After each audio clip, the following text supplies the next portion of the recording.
सज्जनों, और केवट आगे कहता है कि पद कमल धोई चढ़ाई, नाम न नाथ उतराई चहु।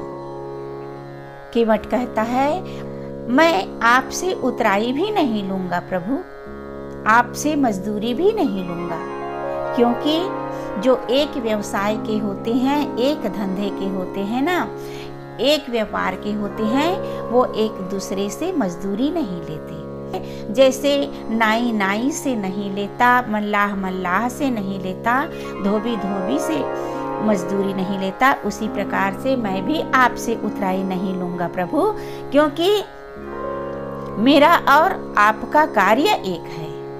तो भगवान श्री राम ने कहा कैसे हमारा और आपका कार्य एक हुआ?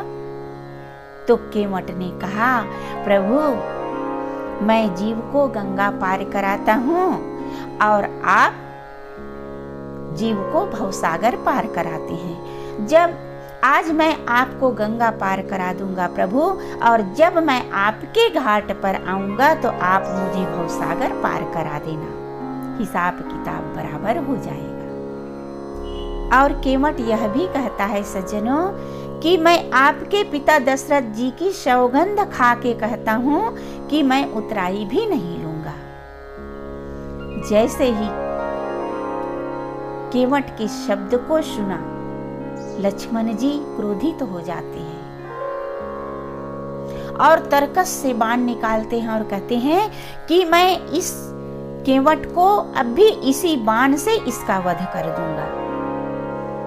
केवट ने कहा प्रभु मैं लक्ष्मण के बाण से मर भी जाऊं ना तो मुझे कोई परवाह नहीं, मुझे कोई चिंता नहीं, मेरा तो फायदा ही फायदा है प्रभु, मुझे कोई हानि होने वाली नहीं है, मेरा कोई नुकसान होने वाला नहीं है। केवट कहता है प्रभु कोई भी घटना घटती है ना तो पुलिस 4 बातें ही पूछती है।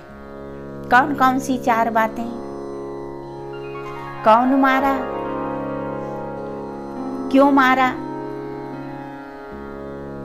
कहां पर मारा, और साक्षी कौन थे, गवाही कौन थे, दृष्टा कौन थे। तो सुनिए, अगर पुलिस पूछेगी ना तो कौन मारा, तो लोग क्या बताएंगे? अखिल ब्रह्मांड के नायक विश्वात्मा मर्यादा पुरुषोत्तम प्रभु रामचंद्र जी के छोटे भाई लक्ष्मण ने मारा। क्यों मारा? पद प्रक्षालन करना चाहता था, चरण धोना चाहता था, इसलिए मारा। कहाँ मारा? गंगा के तट, जहां पर मृतक की अस्थि पहुंचते ही मोक्ष की प्राप्ति हो जाती है। पुनरपि जननम पुनरपि मरणम पुनरपि जननी जठरे शयनम तेषां न पुनरावृत्ति। अर्थात गंगा के तट पर जहां मृतक की मात्र अस्थि पहुंचते ही उसे मोक्ष की प्राप्ति हो जाती है, जन्म मरण के बंधन से मुक्त हो जाता है। ऐसे स्थान पर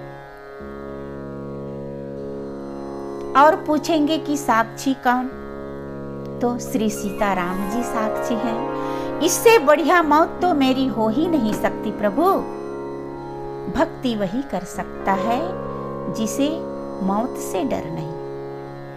सज्जनों, केवट के प्रेम से लपेटे हुए अटपटे शब्द को सुनकर भगवान श्री राम जी, श्री जानकी जी और लक्ष्मण जी की ओर देखकर हंसते हैं। इसलिए गोस्वामी जी को इस सोरठा को लिखना पड़ा। सुन के मट के बैन प्रेम लपेटे अटपटे, बिहसे करना ऐन चीतई जानकी लखन तन।